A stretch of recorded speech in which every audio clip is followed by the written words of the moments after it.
Aujourd'hui, nous allons découvrir l'histoire d'un homme dont le nom résonne encore dans le cœur de millions de musulmans, l'imam al-Bukhari. Né en l'an 194 de l'Hégire, dans la ville de Bukhara en Asie centrale, aujourd'hui située en Ouzbékistan. Issu d'une famille pieuse, son père, Ismaïl ibn Ibrahim, était lui-même un homme de science et un compagnon d'imams célèbres comme Malik ibn Anas. Mais le destin a voulu que son père décède alors qu'il était encore tout petit, le laissant entre les mains de sa mère. Une femme d'une foi et d'une patience exceptionnelles. Très jeune, l'imam al-Bukhari perd la vue, une épreuve immense. Mais sa mère ne cesse d'invoquer Allah pour son fils.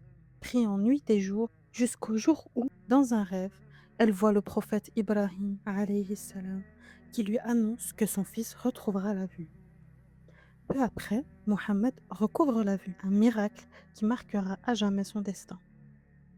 Très tôt, il montre une mémoire exceptionnelle. À seulement 10 ans, il commence à mémoriser les hadiths du prophète sallallahu alayhi wa sallam. Il commence même à corriger les erreurs que font certains enseignants quand ils citent des hadiths. À 11 ans, il commence à noter les hadiths qu'il entend dans les cercles de science. Et à 16 ans, il connaît déjà de nombreux ouvrages par cœur, dont les œuvres de l'imam Waqi' et Ibn al-Mubarak.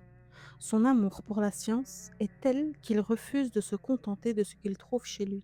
Alors, il part en voyage. L'imam al-Bukhari consacre sa vie à parcourir le monde musulman pour rechercher les hadiths. Il voyage à la Mecque, Médine, l'Égypte, Koufa, Bagdad, Damas et d'autres encore.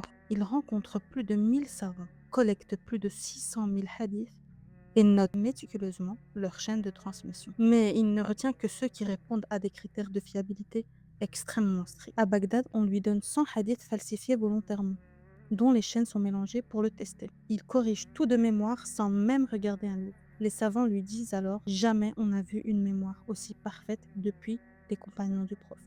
Pendant 16 années, il travaille à la compilation de son œuvre la plus célèbre, Al-Jami' as-Sahih, connu aujourd'hui sous le nom de Sahih al-Bukhari. Il n'y inclut que 7275 hadiths sur les 600 000 qu'il a entendus. Et avant d'insérer chaque hadith, il faisait 2 rak'at de prière et demandait conseil à Allah.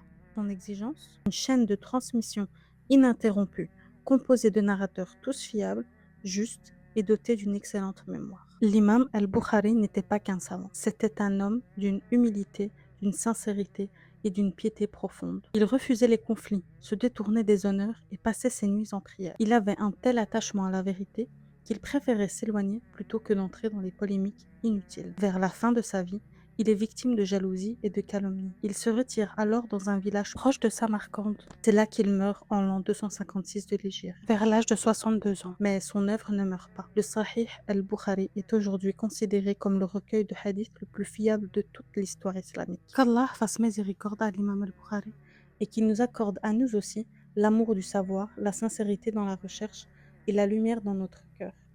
Amin. Merci de m'avoir écouté et à bientôt pour un prochain épisode.